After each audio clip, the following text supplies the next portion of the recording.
Gus Dur, dalam upaya mencopot Anda, siapa orang yang paling bertanggung jawab atas pencopotan tersebut menurut Anda? Dua. Siapa? Amin Rais dan Megawati. Mengapa? Ya, tanya sana dong, kok tanya. Pak Harto itu orang pinter loh. Jasanya bagi bangsa ini besar sekali walaupun dosanya juga besar. Nah, satu pemandangan yang kurang elok, Gus. Anda keluar memakai celana pendek dan kaos oblong. Banyak orang bilang itu tidak pantas sebagai presiden Anda tampil seperti itu. Mengapa Loh, Anda tampil seperti itu? Lah ya itu supaya saya nggak dianggap presiden. Saya di dunia ini yang pantas pemimpin Indonesia ya, yang pantas jadi musuh saya cuma satu, Mas. Siapa itu? Pak Harto. Jadi, Gus Dur, tadi itu ringkasan dari peristiwa detik-detik terakhir Anda mengundurkan diri atau mundur atau dimundurkan. Nah, apakah sampai sekarang Anda memang... Anda dilengserkan. Apakah Anda masih tetap sampai saat ini tidak menerima dan menganggap itu tidak sah? Oh, nggak bener, nggak sah emang. Itu proyek politik dari MPR. Karena itu Amin Rais tidak merasa perlu memberitahu saya.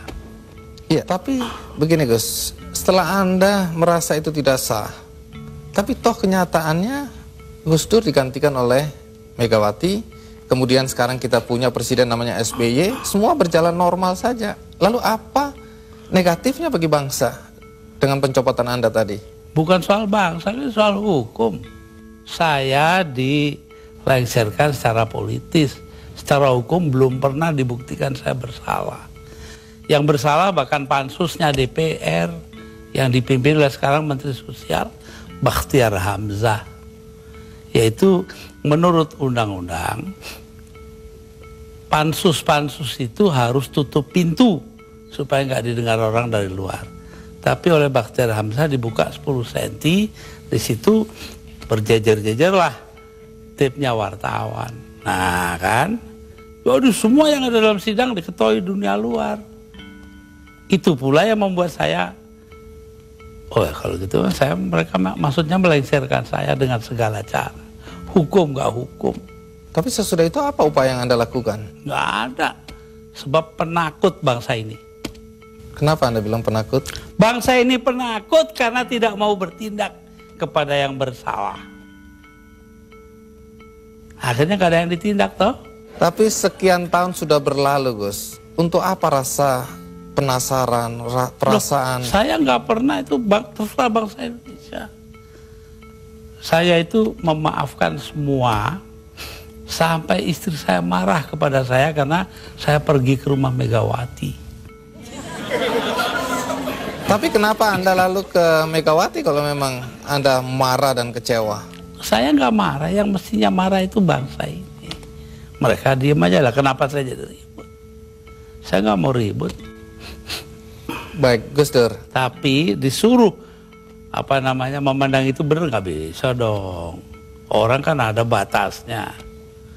Barang antara benar dan salah. Jadi yang benar dalam hal ini istri saya.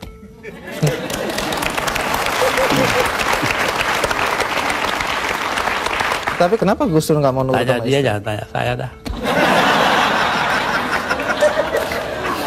300.000 orang Mas tanda tangan supaya saya jangan berhenti jadi presiden, tahu? Tapi saya bilang daripada bangsa ini pecah dalam pertempuran, darah mengalir karena saya, mendingan saya lengser aja deh. Nah itu. Tapi omongan ini kan dibilang omongan ngawur Gus. Karena faktanya ketika Anda bilang nanti jutaan orang akan datang masuk Jakarta, orang-orang dari Jawa Timur. Begitu ditunggu-tunggu nggak datang. Saya yang nahan kok.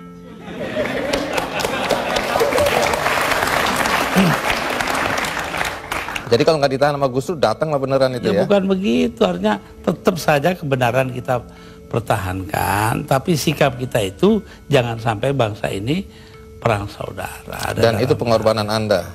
Ya bagi saya bukan korban, biasa aja.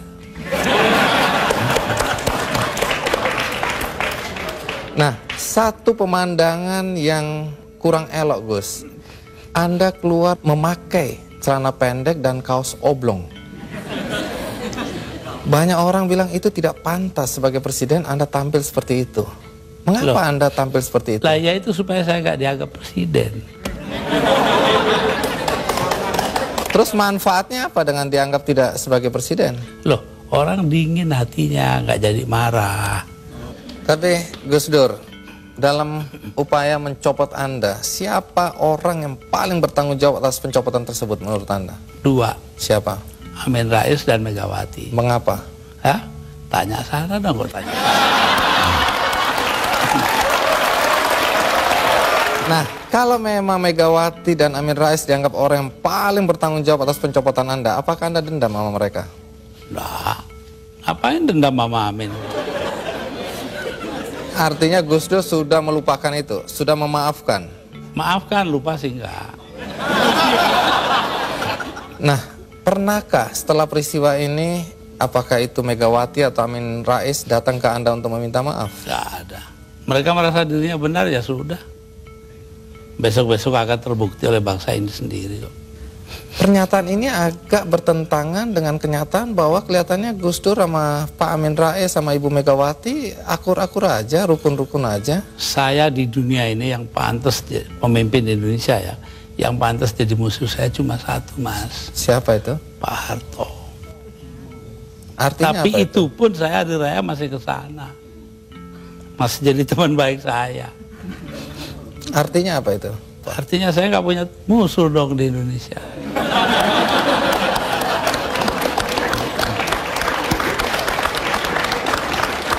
Ada satu hal, kita banyak mendengar bahwa teman-teman dekat Anda dulu menyesalkan kenapa Anda jadi presiden. Anda sebenarnya lebih layak menjadi guru bangsa, nggak usah ikut campur dalam perpolitikan yang nggak jelas itu. Saya diperintah oleh 5 orang sesepuh saya. Itu saja, kalau mereka memerintahkan apa saja masuk api. Tanpa perlu berpikir. Tanpa perlu berpikir. Kenapa begitu? Loh, Selain sesepuh saya itu ini kan, orang pesantren disuruh nurut orang tua. itu nggak bisa ditawar itu Gus. Nggak bisa ditawar. 5 orang itu, saya nggak sebut namanya. Gus Dur, dalam 20 bulan sebagai presiden, prestasi apa saja sih yang sudah dicapai? Saya itu menjadi presiden di saat Indonesia menghadapi bahaya akan terurai. Kelompok-kelompok separatis ada di mana-mana. Jadi saya berangkat keliling-keliling dunia itu 80 kali dalam 20 bulan. Jadi 4 kali 1 bulan. Itu tugas saya cuma satu. Apa? Yaitu membuat supaya integritas wilayah Indonesia ini tetap. Itu aja, nggak ada pikiran lain kok saya. Tapi ada yang menuduh. Dan ternyata berhasil toh. Kita tetap satu negara hari ini. Jadi Gus Dur merasa itu karena jasa Gus Dur? Bukan, artinya tugas saya begitu. Perkara saya berjasa itu adalah soal kedua. Tapi ada yang menuduh bahwa Gus Dur ini sebenarnya menggunakan aji mumpung. Mumpung jadi presiden, dibayari negara, keliling jalan-jalan. Allah nanti sejarah akan membuktikan. Tapi Gus Dur, perjalanan Anda itu menelan biaya sampai 52,7 miliar. Ya, tapi eksistensi Indonesia sebagai satu negara harganya jauh lebih tinggi. Jadi nggak bisa dipersoalkan itu biaya. Nggak bisa dipersoalkan. Loh, kalau enggak kan udah dipakai oleh orang-orang brengsek itu.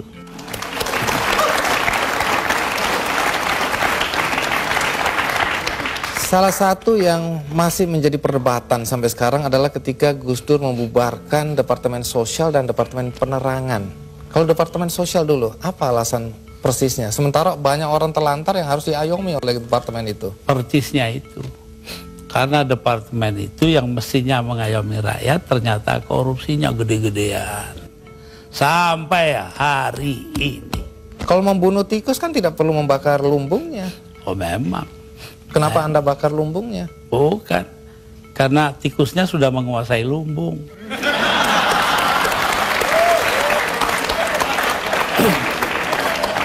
Depan dibubarkan. Kalau Depan jelas.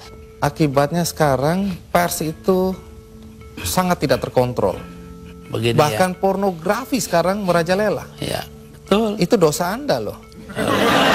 Enggak dong. Loh, saya yang nyiarin.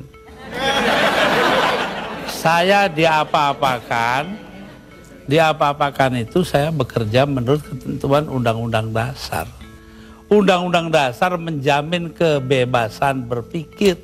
Dan itu hanya mungkin kalau depan nggak ada. Sekarang nggak ada kebebasan berpikir. Tapi kalau kebebasannya seperti sekarang nggak ada yang kontrol, Gus. Loh, Siapa ya aja bisa. Kita kontrol nanti dong. Siapa yang mengontrol? Ya antara kita aja. Kenapa sih masyarakat juga penting peranannya kok? Memang hanya pemerintah aja. Baik, Gus. Satu lagi hal yang dicatat ketika Anda menjadi presiden dan agak kontroversial, yaitu masalah PKI. Banyak orang begitu khawatir ketika Anda dulu mencabut TAP MPR nomor 25 MPRS 1966. Sebab bertentangan dengan Undang-Undang Dasar, Mas. Tapi itu ada kesan pembelaan Anda terhadap orang-orang ex-PKI dan keluarganya. Terserah, kesan nggak kesan terserah. Apa alasan yang Anda? Terpenting itu bahwa tugas mengucilkan PKI itu bukan tugas negara. Itu yang penting. Apa artinya pemisahan agama dari negara kalau negara ngurusin segala hal? Padahal yang menentang PKI kan cuma beberapa gelintir orang aja. Jadi Anda tetap merasa bahwa apa yang Anda lakukan mencabut TAP MPR itu benar? Benar karena bersamaan dengan Undang-Undang Dasar gitu loh. Kenapa? Karena memang Undang-Undang Dasarnya begitu, mau diapain? Begitu itu bagaimana? Ya melindungi semua. Ya itu hasil daripada 7 abad lamanya kita berpancasila tanpa nama, yaitu yang dinamakan Bhinneka Tunggal Ika. Berbeda-beda tapi satu tujuan. Nah ini yang penting kita ngelihatnya dari situ. Kalau belakangan ini ada kekhawatiran PKI akan bangkit? Kenapa takut? PKI aja ditakuti. Gus Dur, di antara banyak statement Anda atau pernyataan Anda yang dianggap ngawur, dianggap nyeleneh, ada satu yang dicatat dan dianggap serius, yaitu ketika Anda berada, kalau nggak salah, di Italia. Anda menyatakan bahwa pernah suatu ketika Faisal Tanjung, waktu itu Panglima ABRI, diminta untuk menghabisi Anda. Jadi yang minta adalah Pak Harto. Anda dan Megawati ingin dihabisi. Dan statement itu terbuka loh, Gus Dur. Dugaan Anda kata-kata dihabisi ini, dihabisi karirnya atau dibunuh? Tanya Pak Harto. Kenapa? Karena Faisal Tanjung mengucapkan itu. Lalu Pak Wiranto sebagai Panglima Kostrad nelpon saya, Gus, Panglima saya kok bilangnya begini-begini ya. Saya anggap itu soal politik lah. Pak Harto juga bukan soal pribadi kok, itu soal politik. Politik mengharuskan itu, tapi saya tahu juga kebiasaan Raja Jawa. Pak Harto kan anggap dirinya Raja Jawa. Apa yang dilakukan tangan kanan, tangan kiri nggak boleh tahu. Karena itu saya bilang sama Pak Wiranto, begini Pak Wir, tolong Anda pergi ke Pak Harto, tanya omongannya Faisal Tanjung yang begitu itu betul nggak? Apa jawabnya Pak Harto di Cendana kepada Pak Wiranto?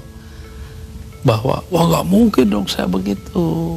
Megawati itu dilindungi ayahnya, Gus Dur dilindungi para kiai. Lah selesai sudah.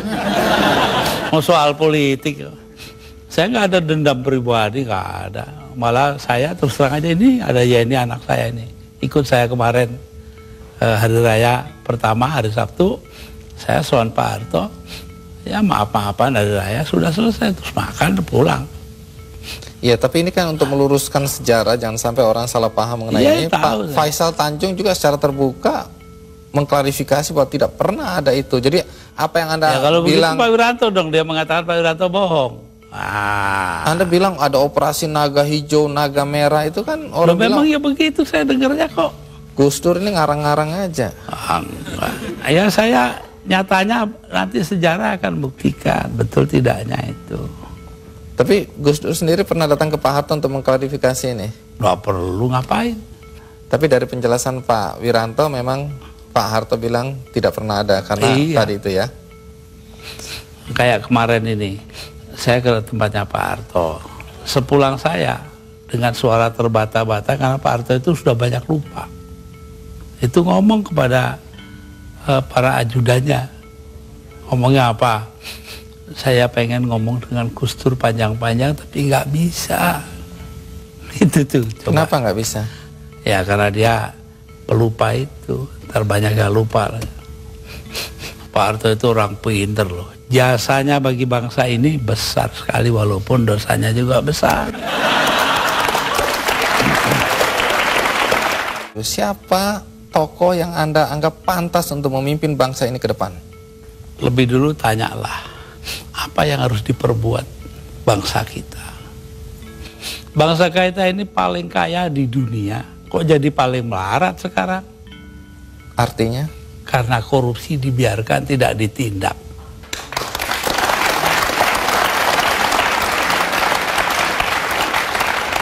Jadi kalau harus menyebut tokoh, Gus Dur bisa nggak menyebut tokoh? Siapa kira-kira yang pantas dari yang ada? Nanti dong, rahasia perusahaan. Baik. Di sini ada Ibu Sinta Nuria, istri dari Gus Dur. Ibu Sinta, pertanyaan penting nih. Kalau Gus Dur mencalonkan diri lagi dan direstui oleh para kiai, apakah Anda mengizinkan? Saya sebagai istrinya, menjadi apapun, saya akan tetap mendukung. Karena terpaksa atau karena cinta? Jelas karena cinta dong.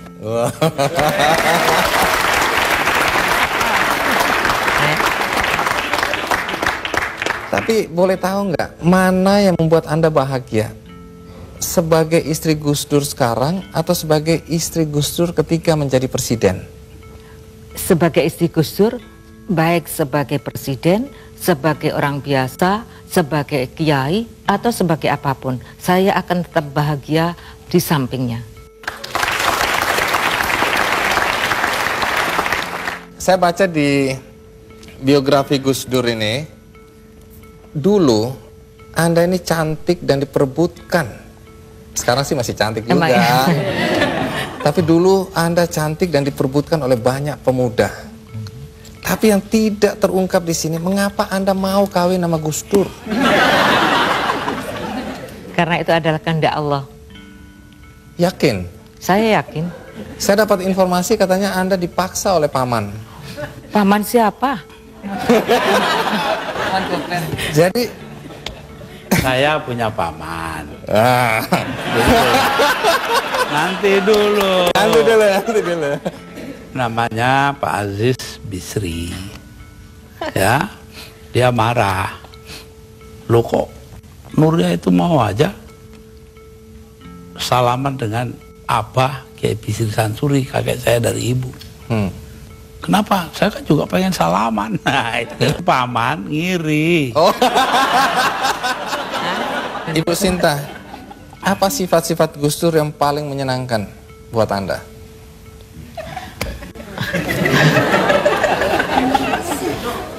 Kok kayaknya susah, apa nggak ada ya? Makannya gampang. Ya, ngurusnya sih gampang. Makan juga apa adanya, apa saja dimakan. Tambah lagi ya, yang paling menyenangkan Yang saya. menyenangkan dulu.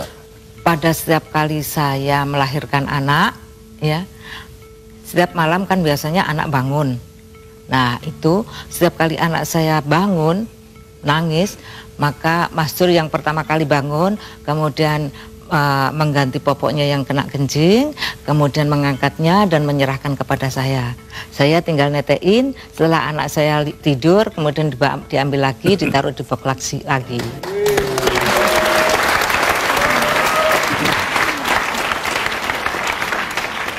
Pertanyaannya, kalau yang menjengkelkan, apa sifat-sifat Gus Dur yang menjengkelkan? Yang menjengkelkan ya kalau urusan kesehatan susah sekali diaturnya. Sampai sekarang? Ya sampai sekarang. Nah, banyak yang tidak paham pada semua tindak atau banyak tindakan Gus Dur, langkah-langkah Gus Dur yang dibilang jurus dewa mabok gitu Gus Dur. Tapi Yeni kelihatannya bisa memahami Gus Dur. Kira-kira bagaimana kita bisa memahami seorang Gus Dur? atau kita bisa menerima Gus Dur apa adanya, bagaimana caranya, Yan? Yang dikatakan oleh beberapa orang tadi yang diwawancara bahwa Gus Dur itu ahead of his time, sangat jauh melampaui zamannya. Jadi kalau ada seorang kiai dari Pandeglang mengatakan dengan sangat sederhana bahwa Gus Dur ini ibaratnya kepala lokomotif kereta Jepang yang sangat supersonik itu, sementara gerbongnya ini gerbong ya kereta kita sekarang gaya baru ekspres atau gaya baru malam atau apalah. Jadi terseok-seok nggak bisa mengikuti. Tapi satu hal bahwa Gus Dur ini selalu mendasari tindakannya kepada beberapa hal yang sebetulnya sangat simpel. Keinginan beliau adalah menciptakan perdamaian dan rekonsiliasi. Jadi seperti dikatakan tadi misalnya PKI dan lain sebagainya itu hanyalah upaya, sedikit upaya bagaimana terjadi rekonsiliasi di antara sesama anak bangsa di Indonesia ini. Itu, jadi sebetulnya tidak ada kontroversinya kalau kita bisa memahami dari gambaran besar seperti itu. Lalu soal tadi kebetulan karena saya ikut menemani pada waktu pakai celana pendek di halaman istana. Itu sebetulnya adalah upaya terakhir dari Gus Dur, ya waktu menjadi presiden masih, atau hari-hari terakhirnya lah, untuk mengajari bangsa ini, untuk berpikir mendahulukan substansi bukan bungkus. Nah, pada saat Gus Dur rajin mengkritik SBY waktu itu, Anda justru masuk menjadi staf ahli presiden. Ya. Apakah Gus Dur tahu atau Anda diizinkan? Sangat tahu, dan saya diizinkan. Ya. Tidak ada masalah, itu urusan dia. Tapi kan ini jadi orang bingung ini lihat, loh itu anaknya ya biar Gus Dur. bingung.